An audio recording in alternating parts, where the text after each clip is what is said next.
नमस्कार, मैं हूं आपके साथ यशी शुक्ला और करेंगे स्पीड न्यूज का। लेकिन उससे पहले आपको दिल्ली से बड़ी खबर बता देते हैं। पहलवानों की याचिका पर अब से कुछ ही देर में होने वाली है सुनवाई। पहलवानों के यौन शोषण के आरोपों पर होगी सुनवाई।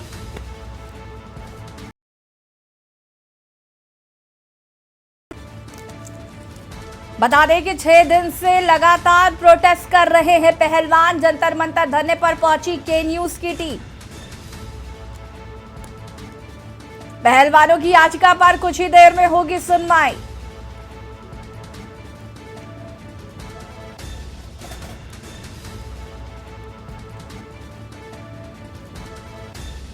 और सीधे आपको ले जाते हैं जंतर मंतर, जहां पर हमारे संवाददाता प्रवीण जुड़े हुए हैं। प्रवीण, जंतर मंतर पर फिलहाल जो है क्या माहौल है, क्योंकि अब से थोड़ी ही देर में इस पर फैसला आना है, सुनवाई होनी है।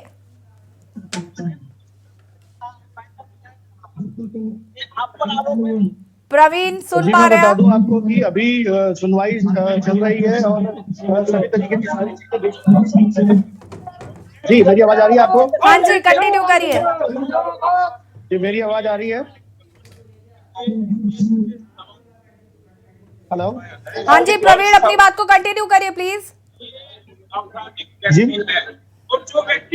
जी, मैं आपको बता दूं कि जिस तरीके से आज सुप्रीम कोर्ट में सुनवाई हो रही है और उसमें जो सारी चीजें चल रही हैं, उसी के चलते आज जंतर मंतर पर छठा दिन है। 6 दिन से ही लगातार यहाँ पर प्रदर्शन किया जा रहा है, लेकिन सुनवाई अभी तक नहीं हो पा रही है। क्या कारण है, क्या नहीं है, ये सुनवाई होने के बाद ही पता लग पाएगा। कुछ लोग हमारे साथ मौजूद हैं जिनसे बात करेंगे और बात करके जानना चाहेंगे कि क्या पूरा मामला है और 6 दिन हो चुके हैं, अभी तक सुनवाई क्यों नहीं हो रही है। सर, क्या नाम है आपका? अजय जी, आज छठा दिन है जंतर मंतर पर बैठे हुए, क्या कहेंगे इस बारे में दिल्ली सरकार को या कानून व्यवस्था को? यही कहेंगे हमारे पीछे गिरा लेके जाएंगे अपनी बहनों के लिए अड़े हुए हैं, तो लास्ट तक अड़े रहेंगे। आपने जिस तरीके से बताया इन्होंने कि जो पूरा हक बनता है इसका, जिस तरीके से 7 महिलाओं ने आरोप लगाया है कि, लेकिन इनका कहना यह है कि अगर ये धरना और भी हमें कंटिन्यू करना पड़ा तो हम इस धरने को पूरा तरीके से कंटिन्यू करेंगे और हम पीछे नहीं हटेंगे कहीं से कहीं तक। जी बिल्कुल, न्याय लेकर रहेंगे प्रवीण। लगातार पहलवान इस बात को दोहरा रहे हैं और लगातार हम ये भी देख रहे हैं यहाँ पर कि उनका प्रदर्शन जो है वो जारी है। फिलहाल यहाँ पर अगर हम बात करें तो कई लोगों का समर्थन मिल रहा है अनुराग ठाकुर पर भी, लेकिन इन लोगों ने कई आरोप लगाए हैं। जी, अभी अनुराग ठाकुर पे भी आरोप लगे हैं। वो इस तरीके से सांसद और लोगों के ऊपर आरोप प्रत्यारोप लग रहे हैं और बहुत सारे जो पंचायत है वो भी यहाँ समर्थन करने के लिए आ रही है। क्या कहेंगे सर?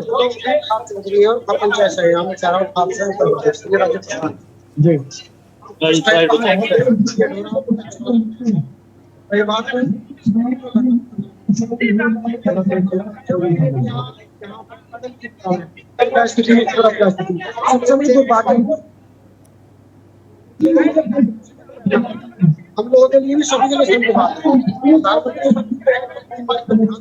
ऐसा नहीं है कि प्रधानमंत्री जी पता है कि हम लोग पता नहीं इसका इतना बड़ा इतिहास यहाँ पर लगा हुआ है। अंतरराष्ट्रीय स्तर के जो खिलाड़ी हैं उनके FIR की चर्चा नहीं हो पा रही। प्रवीण, आपकी आवाज हम तक साफ नहीं आ पा रही है, आपकी आवाज हम तक नहीं पहुंच पा रही है। और आपको बता दें कि पहलवानों के यौन शोषण के आरोपों पर सुप्रीम कोर्ट में सुनवाई शुरू हो चुकी है। इंतजार है सुप्रीम कोर्ट की तरफ से क्या इस पर प्रतिक्रिया आती है, ये भी देखना होगा। फिलहाल आपको बता दें कि 6 दिन बीत चुके हैं, लगातार पहलवानों का जो प्रदर्शन है वो जारी है। कई सेलिब्रिटीज का, राजनीतिक दलों का इसको समर्थन मिल रहा है, तो कई लोग ऐसे भी हैं जिनको इनका समर्थन नहीं मिल रहा है। प्रवीण लगातार हमारे साथ बने हुए हैं। प्रवीण, PT उषा का समर्थन इस धरने को नहीं दिया गया है, इस पर क्या किसी तरीके के कोई रिएक्शन पहलवानों की तरफ से आया है? जी नहीं, अभी इस पर कोई रिएक्शन पहलवानों की तरफ से नहीं आया है। अभी सभी जो आप देख सकते हैं पूरा कितना जमावड़ा यहाँ पर जंतर मंतर पर तो फैसला आएगा, उसके बाद ही क्या उग्र प्रदर्शन होता है या प्रवीण, कब तक फैसला आ सकता है? क्या इसको लेकर कोई अपडेट है अभी तक? जी नहीं, अभी सुनवाई जारी है। अभी शाम को पता पाएगा कि किस तरीके से और तब तक यहाँ पे फैसला आ पाएगा या नहीं आ पाएगा। जी प्रवीण, बिल्कुल, आपने पहलवानों से बातचीत की है, उनका क्या कुछ कहना है? आज सुनवाई हो रही है उसको लेकर। पहलवानों का अभी यही कहना है कि 6 दिन बीत चुके हैं धरना कंटिन्यू करते हुए, लेकिन अभी भी सरकार या कानून व्यवस्था इनकी सुनवाई नहीं कर रही है। और जिस तरीके से इन लोगों ने यहाँ पर बृजभूषण शरण के पोस्टर इन्होंने लगाया हुआ है यहाँ पर, जिसपे सभी धाराएं लिखी हुई हैं और सभी।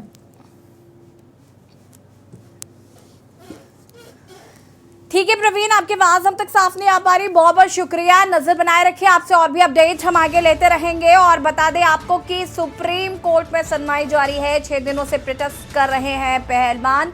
और आपको बता दें कि जंतर मंतर धरने पर पहुंची है के न्यूज की टीम। यहां पर लोगों से भी बातचीत की है, उनका प्रदर्शन जो है वो जारी है। फिलहाल सुप्रीम कोर्ट इस पर अपनी क्या प्रतिक्रिया देता है ये देखना होगा। पहलवानों के यौन शोषण के आरोपों पर सुनवाई। और दिल्ली से एक और खबर आपको बता देते हैं। दिल्ली से खबर, जहां पर पूर्व गवर्नर सत्यपाल मलिक के घर सीबीआई की टीम पहुंची। दिल्ली से खबर आपको बता रहे हैं, कथित 300 करोड़ बीमा घोटाले को लेकर पूछताछ। बयान दर्ज करने मलिक के घर पहुंची सीबीआई की टीम।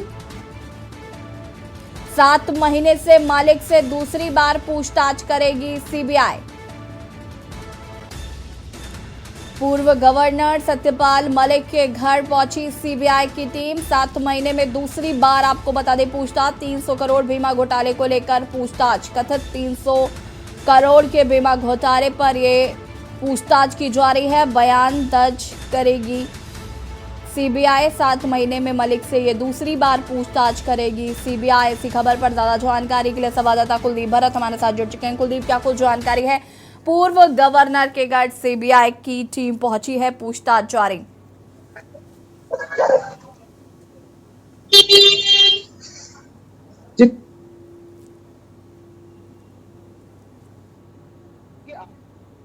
को लेकर एक आरोप लगाए थे, जिसको लेकर सीबीआई लगातार उनसे पूछताछ कर चाहती थी। मामले की जानकारी के लिए उनसे पहले पूछताछ की गई थी और आज 27 अप्रैल को उनको टाइम मांगा गया था, जिसको लेकर सत्यपाल मलिक ने टाइम दिया था, जिसको लेकर 3 सदस्यीय सीबीआई की टीम आज उनके घर पहुंची थी, जो पूछताछ करके अभी सीबीआई की टीम वहां से निकल चुकी है। क्योंकि जिस तरह के आरोप, इतने बड़े 300 करोड़ घोटाले के आरोप उन्होंने अपने पद से गवर्नर रहते हुए लगाए थे, जो कहीं ना कहीं एक सवालिया निशान जरूर खड़ा करता है जम्मू कश्मीर सरकार पे। फिलहाल जो सीबीआई अभी पूछताछ कर रही है, जो उसके बाद ही साफ जाहिर हो पाएगा ये घोटाला 300 करोड़ का या उससे ज्यादा का। जी बिल्कुल, क्या किसी तरीके की सीबीआई की तरफ से, किसी अधिकारी की तरफ से इस पर कोई बयान आया है?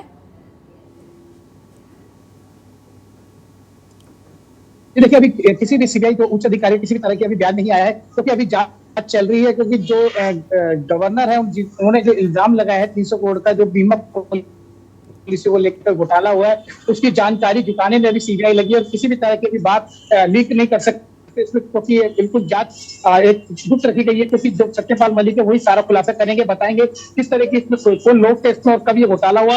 इसलिए सीबीआई कभी कुछ भी कहने से साफ बचती हुई नजर आ रही है। जी बिल्कुल कुलदीप, अगर हम बात करें तो 7 महीने में दूसरी बार ये सीबीआई पूछताछ करने के लिए पहुंची है, तो ऐसे में क्या लगता है कि क्या वाकई ये घोटाला हुआ था और आगे और भी इस पर तथ्य निकलकर सामने आ सकते हैं?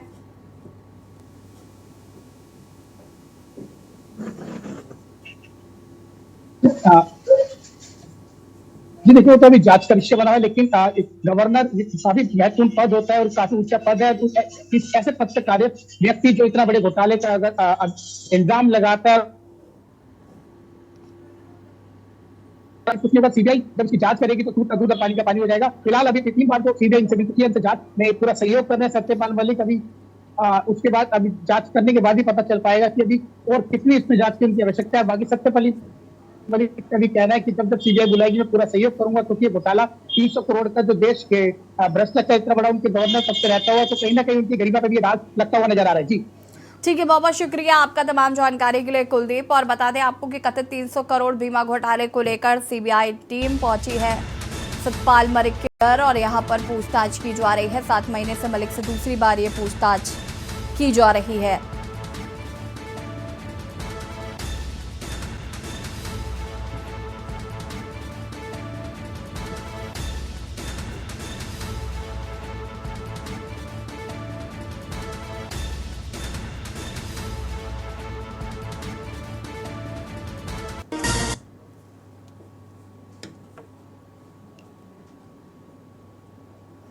$300 करोड़ का कथित घोटाले मामले में आपको बता दें कि सतपाल मलिक से 7 महीने में ये दूसरी बार पूछताछ की जा रही है।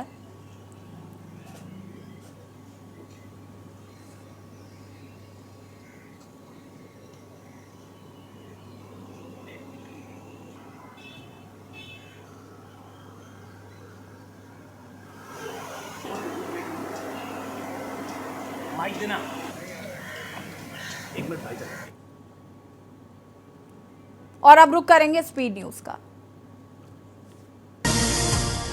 जबलपुर संस्कारधानी में इन दिनों धार्मिक आयोजनों की निरंतरता बनी हुई है। इसी कड़ी में शहर में सहस्त्रचोली महायज्ञ एवं भागवत कथा का आयोजन किया जा रहा।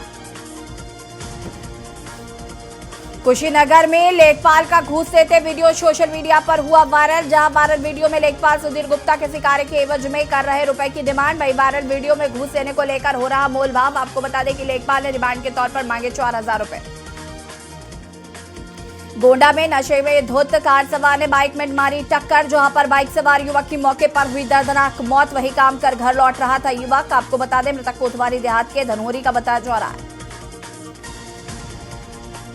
हल्द्वानी में अंतर साहित्यिक सामाजिक सांस्कृतिक संस्था जबलपुर के शनि दुर्गावती संग्रहालय कला वीचिका में अंतर संगीत का आयोजन संपन्न हुआ, जो कि चांद पर आधारित थीम चांद ने कुछ कहा को लेकर आयोजित हुआ। आपको बता दें कि कार्यक्रम का शुभारंभ माता सरस्वती के पूजन से प्रारंभ हुआ। एटा में अज्ञात कारणों से लगी झोपड़ी में भीषण आग। जो आग लगने से भीषण हादसा हुआ। वही आग में जोड़कर एक 10 वर्षीय मासूम बच्चों की दर्दनाक मौत हो गई। आपको बता दें कि मासूम की मौत के बाद परिवार में कोहराम मच गया। शामली थाना भवन में सिलेंडर फटने से लगी आग। जो आग लगने से मची अफरा तफरी। वही सभासद प्रत्याशी के घर में पकवान बनाया जा रहा था। अमेठी निकाय चुनाव को दृष्टिगत रखते हुए एसपी के निर्देश पर सघन चेकिंग अभियान चलाया गया। जहां पर सीओ सदर और कोतवाली गौरीगंज ने संयुक्त रूप से सड़क पर आवागमन करने वाले वाहनों की चेकिंग की गई। इस दौरान 2 पहिया वाहनों के साथ साथ 4 पहिया वाहनों की विशेष चेकिंग हुई। चंदौली में बगैर ढका शव मोर्चरी में भेजे जाने पर डिप्टी सीएम सख्त। जहां डिप्टी सीएम ब्रजेश पाठक ने सीएमओ को जांच का आदेश दिया। वही 3 दिन के अंदर जांच करके डिप्टी सीएम को रिपोर्ट भेजी जाएगी। आपको बता दें कि 2 दिन पहले मृतक युवक का शव स्ट्रेचर पर रखने का वीडियो वायरल हुआ था। जौनपुर में एक महिला द्वारा मकान का निर्माण कराने के बाद मजदूर की मजदूरी न दी गई, जिसकी मजदूर द्वारा शिकायत की गई थी। शिकायत की जांच करने पहुंची श्रम विभाग के इंस्पेक्टर जूही मिश्रा के साथ मौके पर महिला रानी देवी द्वारा वसूली की गई, जिसका वीडियो सोशल मीडिया पर वायरल हो रहा है। श्रावस्ती में पेट्रोल भराने आए बाइक सवारों ने झोंका फायर। जहां पेट्रोल भरा रहे युवक को बाइक सवारों ने निशाना बनाया। वही फायर करने के बाद बाइक सवार मौके से फरार हो गया। आपको बता दें सूचना पर पहुंची पुलिस फिलहाल जांच पड़ताल में जुटी। अमरोहा के थाना आदमपुर क्षेत्र के गांव तिगारिया नादरचा में पीड़ित नंदराम पुत्र जुईराज की गाटा संख्या 87 रकबा 0.773 हेक्टेयर में गाटा संख्या 125 रकबा 2.780 हेक्टेयर कृषि भूमि का संक्रमणीय भूमि दर है। मैं भूमि इधर दाखिल करता हूं।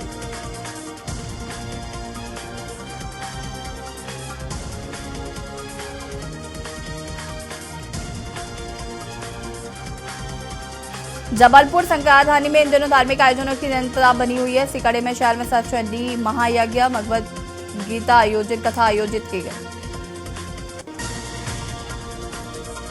आजमगढ़ में निकाय चुनाव को लेकर भाजपा पदाधिकारियों ने बैठक की। इस दौरान चुनाव को लेकर रणनीति पर चर्चा की गई। पदाधिकारियों का कहना है कि प्रदेश सरकार और केंद्र सरकार की उपलब्धियों को लेकर जनता के बीच आएंगे। लोगों को इस बात का विश्वास दिलाएंगे कि जो भी विकास कार्य अधूरे हैं वो पूरे किए जाएंगे। अमेठी की जामू पुलिस से बड़ी कार्रवाई करते हुए प्रयागराज के गदोपुर शांतिपुरम इलाके में स्थित 74 अपराधी राजकुमार सोनी की 27 लाख से अधिक की संपत्ति को कुर्क कर लिया। कलानमी पैंटून पुल से एक गेहूं से भरी ट्रैक्टर ट्रॉली अनियंत्रित होकर रामगंगा नदी में गिर गई। बताया जा रहा है कि ट्रैक्टर ट्रॉली में करीब 50 क्विंटल गेहूं भरा हुआ था, जो कि नदी में बह गया। फिलहाल किसान और चालक ने किसी तरह कूदकर अपनी जान बचाई। विकासखंड हाथरस में मनरेगा के तहत प्रशासनिक मद से खर्चा करने में वित्तीय अनियमितता सामने आई है। शासनादेश को दरकिनार करते हुए इस ब्लॉक में मनमाने तरीके से वित्तीय वर्ष 2022-23 में 27 लाख की जगह करीब 49.85 रुपए खर्च कर दिए गए। कन्नौज के ठठिया थाना क्षेत्र में आगरा लखनऊ एक्सप्रेसवे पर दो अलग अलग स्थानों पर हादसा हुआ। इसमें दो परिवारों के 8 लोग बुरी तरह से घायल हो गए। घायलों में एक परिवार दिल्ली का तो दूसरा परिवार बिहार का रहने वाला है। सभी घायलों को यूपी डा की टीम ने तिरवा स्थित मेडिकल कॉलेज में भर्ती करवा दिया। रायबरेली में भवानीगढ़ चौराहा स्थित कांग्रेस पार्टी के कार्यालय में ब्लॉक अध्यक्ष की अध्यक्षता में कार्यकर्ताओं एवं पदाधिकारियों की बैठक आयोजित की गई। इस दौरान शिवगढ़ नवसृजित नगर पंचायत अध्यक्ष पद की कांग्रेस उम्मीदवार सुमन देवी को भारी मतों से जिताने के लिए रणनीति तैयार की गई है। रायबरेली में तेज रफ्तार ट्रक ने बाइक सवार को कुचला। बाइक सवार की मौके पर दर्दनाक मौत। मौके पर पहुंची पुलिस ने शव को कब्जे में लेकर पोस्टमार्टम के लिए भेजा। लालगंज कोतवाली क्षेत्र के देवा की घटना बताई जा रही है। औरैया में शहर के तिलक इंटर कॉलेज के सामने एक 3 मंजिला फर्नीचर की दुकान के बेसमेंट में आग लग गई। मेन मार्केट में आग लगने से अड़का मच गया। कोतवाली पुलिस पहुंची और औरैया दमकल के अलावा एनटीपीसी की भी दमकल गाड़ियां आई। मुरादाबाद में बुजुर्ग ने फंदा लगाकर जान दी। शव कमरे में बंद फंदे से लटका हुआ मिला। घटना मुरादाबाद के कोतवाली क्षेत्र में बाजारगंज की है। यहाँ किराए पर रहने वाले भगवान दास का शव पुलिस ने पंचनामा भरकर पोस्टमार्टम के लिए भेजा। यूपी विजिलेंस की टीम ने जवाहर भवन ट्रेजरी में तैनात सहायक लेखाकार को घूस देते हुए गिरफ्तार किया है। एक महिला से पेंशन की फाइल आगे बढ़ाने के लिए लाखों रुपए की मांग की गई थी, जिसका महिला के बेटे ने विजिलेंस से शिकायत की थी। मेरठ के शास्त्री नगर स्थित नई सड़क के निकट कूड़े के ढेर में भयंकर आग लग गई। इस दौरान तेज हवा चलने के कारण आग की लपटें दूर तक जाने लगी, जिसके कारण भगदड़ मच गई। मामले की जानकारी पाकर 3 दमकल विभाग की गाड़ियां मौके पर पहुंची और घंटों की मशक्कत के बाद आग पर काबू पाया। सहारनपुर में निकाय चुनाव को लेकर जनसंपर्क बढ़ता जा रहा है। बिना कोरोना गाइडलाइन के पार्टियां जनसभाएं कर रही हैं। यह चुनावी मौसम में कोरोना संक्रमण की रफ्तार को और तेज न कर दे। लगातार कोरोना संक्रमण मरीजों की संख्या में इजाफा हो रहा है। गजरौला थाना क्षेत्र के मोहल्ला वसंत विहार के घर की छत के ऊपर एक शव पड़ा मिला। इसकी जानकारी तब हुई जब शव से दुर्गंध आनी शुरू हो गई। वहां से गुजर रहे लोगों ने छत पर चौंका देखा तो मृत अवस्था में एक युवक पड़ा मिला था, जिसकी सूचना पुलिस को दी गई। सफीपुर में माके थाना क्षेत्र के रनागढ़ी गांव निवासी युवक ने विधायक बंबालाल दिवाकर से नाराज होकर मुख्यमंत्री आवास के सामने आग लगाकर आत्मदाह करने का प्रयास किया था। डॉक्टरों के अनुसार युवक 50% जल गया और अभी भी खतरे से बाहर नहीं। बाधा में संदिग्ध परिस्थितियों में पुलिस को बाइक सवार युवक का मिला शव। घटना बुंदेलखंड एक्सप्रेसवे के हनुमान मंदिर के पास की। मौके पर पहुंची पुलिस ने शव को पोस्टमार्टम के लिए भेजा। वहीं अन्य जानकारी में जुटी हुई है पुलिस। इटावा में मोती झील नाम से पहचाने जाने वाले तालाब में देर रात में अचानक आग लग गई। आज तालाब के बगल से ही जिला अस्पताल की इमरजेंसी होने से अस्पताल कर्मियों में भी हड़कंप मच गया। घटना की सूचना पर दमकल की टीम मौके पर पहुंची और आग पर काबू पाया। कौशाम्बी के सराय अंकल काला क्षेत्र के कुटिया गांव में एक युवक की धारदार हथियार से हत्या कर दी गई। युवक का शव नलकूप से सुबह परिजनों को देकर पुलिस को सूचना दी गई। मौके पर पहुंची पुलिस ने शव को कब्जे में लेकर मामले की छानबीन शुरू कर दी। शाहजहांपुर में निकाय चुनाव आते ही पुलिस ने अवैध शस्त्र फैक्ट्री चलाने वालों की कार्रवाई करनी शुरू कर दी। पुलिस ने मुखबिर की सूचना पर छापेमारी करते हुए अवैध शस्त्र फैक्ट्री चला रहे एक आरोपी को गिरफ्तार किया। बिजनौर जिले में नगर निकाय चुनाव का प्रचार तेज शुरू हो चुका है। जिले भर में 12 नगर पालिका व 6 नगर पंचायत में प्रत्याशियों ने ताकत झोंक दिया है। सभी प्रत्याशी वोटरों को अपने पक्ष में करने के लिए तरह तरह के जतन कर रहे हैं। हिमाचल प्रदेश के चंबा जिले के भरमौर में पंचायत गरोला के गांव फिल्ले में भारी बारिश के चलते 2 मंजिला मकान में दरारें आ गई। अब यह मकान कभी भी गिर सकता है। हिमाचल प्रदेश के मुख्यमंत्री सुखविंदर सिंह सुक्खी के गृह पुलिस थाना नादौन के एसएचओ योगराज चंदेल, एएसआई बेसली राम व हेड कांस्टेबल सत्येंद्र कुमार को एसपी हमीरपुर आकृति शर्मा ने सस्पेंड किया था। तीनों को पुलिस लाइन हमीरपुर में हाजिर कर दिया गया। हरियाणा के अंबाला कैंट में 250 रुपए को लेकर व्यक्ति की हत्या कर दी गई। उसके सिर में गंभीर चोटें लगी हैं। खून जमा होने के कारण व्यक्ति ने शुक्रवार तड़के 3 बजे दम तोड़ दिया। हरियाणा के रोहतक में 3 युवतियां लापता हो गईं, जिनमें से 2 छात्राएं तो कॉलेज में पढ़ने के लिए गई थी, लेकिन कॉलेज से वापस ही नहीं लौटी। वहीं तीसरी युवती ईंट भट्टे से ही गायब हो गई। इसका पता लगाने के बाद परिवार वालों ने इसकी शिकायत पुलिस को दी। हरियाणा के करनाल में सीडब्ल्यूसी के चेयरमैन एवं भाजपा कार्यकर्ता उमेश चावला सीएम आवास के बाहर मुंह पर काला कपड़ा बांधकर धरने पर बैठ गए। उमेश चावला ने मुख्यमंत्री के नजीब सचिव अभिमन्यु पर अपमान करने व कार्यकर्ताओं की इज्जत न करने का आरोप लगाया। हरियाणा के पंचकुला जिले में क्रेडिट कार्ड एक्टिवेट करने का झांसा देकर व्यक्ति ने 2 लाख रुपए की ठगी करी। कालका थाना पुलिस ने पीड़ित की शिकायत पर मामला दर्ज कर जांच शुरू कर दी है। जयपुर जेडीए की इन्फॉर्मेंस टीम ने आज सिकर रोड जम्मू के पास बनकर तैयार हुई 6 मंजिला फ्लैट की बिल्डिंग को सील किया। इस बिल्डिंग में 26 फ्लैट्स बने थे। एसओजी ने मेट्रोपोलियन साइट से मोबाइल नंबर लेकर लोगों से ठगी करने वाले 2 विदेशी आरोपियों को गिरफ्तार कर लिया है। ये लोग खुद को यूपी में डॉक्टर बताकर शादी करने व इंडिया में हॉस्पिटल खोलने का झांसा देते थे। बालोद जिले में भीषण सड़क हादसे में एक ही परिवार के 3 लोगों की मौत हो गई। 3 लोग गंभीर रूप से घायल हो गए। ये लोग अपनी नई कार खरीदने के बाद पूजा कराने के लिए डोंगरगढ़ गए थे, जहां पर लौटते समय कार के पास अचानक मवेशी आ जाने से बैलेंस बिगड़ा और सामने से ट्रक से टकरा गए। घटना के बाद ट्रक चालक फरार गए। इंदौर में 2 जगह आगजनी हो गई। रात में करीब 1 बजे के समाजवाद नगर के एक घर में आग लग गई। आग में देखते देखते रौद्र रूप धारण कर लिया, जिसमें पूरा गृहस्थी का सामान जलकर खाक हो गया। 9 बजे राज मोहल्ला में एक बैंक के ऊपर इमारत में भी आग लग गई। इंदौर बाईपास पर हादसे में घायल हुई एक महिला ने दम तोड़ दिया। महिला अपने दोस्त के साथ बाइक पर जा रही थी। इसी दौरान बाइक डिवाइडर से टकरा गई। जब परिवार से बातचीत बताया कि 4 माह से वह खुद परिवार की महिला को ढूंढ रहा था। भोपाल में कटारा हिल्स थाने के हवालात में खुद को आग लगाकर खुदकुशी करने के मामले में कोर्ट के आदेश पर तत्कालीन थाना प्रभारी के एलदांगे आरक्षक भानु प्रताप सुभाष त्यागी 304 के तहत मामला दर्ज किया गया। छत्तीसगढ़ में पिछले 24 घंटे में कोरोना के 397 नए केस मिले, जिसके बाद एक्टिव मरीजों की संख्या 2667 हो गई है। पहले ये संख्या 3025 थी। 3 मरीजों की मौत भी हुई है। इसमें से 2 मरीज बालोद के थे और एक कोंडागांव जिले से था। मरीजों में कोरोना के अलावा कोई अन्य बीमारी भी थी। भिंड में भारतीय जनता पार्टी ने इन दिनों बूथ स्तर पर काम करने के लिए अभियान चला रही है। बीजेपी अपने प्रोग्राम के तहत उन बूथों पर फोकस करने जा रही है जो बूथ हर बार विधानसभा चुनाव में हारते हैं। उन्हें कैसे जीता जाएगा, इसके लिए बूथ मेंटेनेंस प्रोग्राम चलाया जा रहा है। बेरनपुर गांव में 2 समुदाय के बीच हुई हिंसा में 23 वर्षीय भुवनेश्वर साहू की हत्या कर दी गई थी। हत्या के मुख्य आरोपी रसीदुल मोहम्मद को पुलिस ने गिरफ्तार कर लिया। दोनों की हत्या के 9 आरोपियों को पुलिस ने गिरफ्तार किया है। मामला सादा थाना क्षेत्र का बताया जा रहा है। पटना सिटी में शुक्रवार की सुबह 2 ट्रकों के आमने सामने भिड़ंत हो गई। इसमें एक ट्रक का चालक अंदर कैबिन में फंस गया था। घटना बाईपास थाना क्षेत्र अंतर्गत रानीपुर व प्रजावा के राष्ट्रीय उच्च पथ 30 की। पटना के बेहटा थाना क्षेत्र के खेदलपुरा गांव में नवविवाहिता महिला के जहर खाकर आत्महत्या कर लेने का मामला प्रकाश में आया, जहां पर मृतक महिला की पहचान थाना क्षेत्र के खेदलपुर गांव निवासी रोहित कुमार और राजा की पत्नी सीमा कुमारी के रूप में हुई। छत्तीसगढ़ के दंतेवाड़ा जिले में हुई नक्सल घटना में एक बार फिर पूरे देश की आंखें नम कर दी है। शहीद जवान की पत्नी मीचता पर खुद को जलाने के लिए कहने लगी। कई माह से उम्र के सिर से पिता का साया उड़ गया। पिता के लिए बच्चे बिलखते नजर आए। अजमेर में ऑनलाइन धोखाधड़ी कर 50,000 की ठगी करने का मामला प्रकाश में आया। पीड़ित को परिचित बताकर पैसे भेजने का झांसा दिया। जब पैसे नहीं मिलने की बात बताई तो बार कोड स्कैन कराकर फोन हैक कर लिया गया। इसके बाद उसके खाते से 50,000 विड्रॉ कर लिए गए। ग्वालियर में रिटायर्ड फौजी ने अपनी लाइसेंसी रिवॉल्वर से खुद को गोली मार ली। गोली चपड़े से आर पार हो गई। लहूलुहान हालत में उसे पहले बिरला अस्पताल में भर्ती कराया गया। फिलहाल उनकी हालत गंभीर बताई जा रही है। सीकर सावली मार्ग पर रोडवेज बस ने आगे चल रही स्कूटी को टक्कर मार दी। हादसे में युवक की मौके पर ही मौत हो गई। दूसरा युवक घायल हो गया। दोनों युवक स्कूटी से महंगाई राहत शिविर में रजिस्ट्रेशन कराने के लिए जा रहे थे। सीकर में एक महिला किसान की जेब से हजारों रुपए निकालकर भागे। वारदात दुकान सीसीटीवी कैमरे में लगी कैद हो गई। बुजुर्ग किसान चने बेचकर आढ़तियों को रुपए दे रहा था। इस दौरान ठेले पर सब्जी लेने के लिए रुका। ठेले के पास पीछे से कई महिलाएं आई और जेब में रखे 30,860 रुपए निकालकर भाग गई। कोटा शहर के किशोरपुरा थाना क्षेत्र में बाइक टकराने से विवाद में कुछ बदमाशों ने लोकसभा स्पीकर के स्टाफ से मारपीट की और स्टाफ का मोबाइल छीनकर फरार हो गए। मारपीट में घायल स्टाफ को इलाज के लिए निजी हॉस्पिटल में भर्ती करवाया गया है। बिलासपुर में हाईकोर्ट ने उच्च और निम्न न्यायिक सेवा में पदस्थ 38 जजों के तबादले किए हैं। 5 न्यायाधीशों को नई जिम्मेदारी सौंपी गई है। जिला जज प्रदेश स्तर के पद पर 3 की नियुक्ति की गई है। सीबीआई के स्पेशल कोर्ट ने शुक्रवार को एक्ट्रेस जुआ खान सुसाइड केस में सूरज पंचोली को बरी कर दिया है। फैसले के वक्त सूरज कोर्ट रूम में मौजूद थे। कोर्ट ने कहा आपके खिलाफ सबूत काफी नहीं है, इसलिए बरी किया जाता है। सूरज पर एक्ट्रेस को आत्महत्या के उकसाने का आरोप था। ग्वालियर में एक किसान के घर चोरी हुई। बेटा और बेटी की शादी के लिए एकत्रित किए गए 50,000 रुपए के साथ ही चुड़ापी का जेवर चोर पार कर ले गए। घटना हसनापुर के भवनपुरा की बताई जा रही है।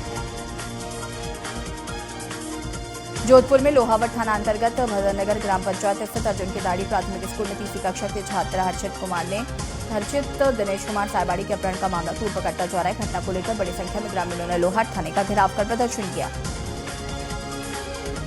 चंडीगढ़ के गांव मलोया स्थित स्नेहालय में एक मासूम बच्चे से निर्ममता से मारपीट का मामला सामने आया है। बच्चे के मुंह पर इतनी जोरदार तरीके से थप्पड़ मारे गए कि उंगलियों के निशान तक छप गए, लेकिन किसी तरह रोके बिरकते बच्चे की आवाज सुनाई नहीं दी।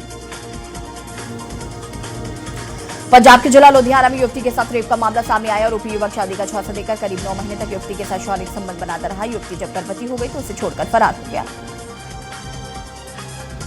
भरतपुर में संभागीय आयुक्त सावरमल वर्मा ने प्रशासन चेहरों के संग अभियान व महंगाई राहत शिविर को लेकर कार्य में लापरवाही बरतने पर कैंप प्रभारी को निलंबित करने के निर्देश दिए। बुलंदशहर में एक ही रात में 3 मंदिरों में चोरी से मचा हड़कंप। मंदिर में रखे भगवान के वस्त्र और नकदी लेकर चोर फरार हो गए। गांव वालों का आरोप है कि पहले भी चोरी हो चुकी है। गांव के शिव मंदिर, चावड़ मंदिर और हनुमान मंदिर में हुई बीती रात चोरी। आप देख रहे हैं के न्यूज़, खबरों का सारथी।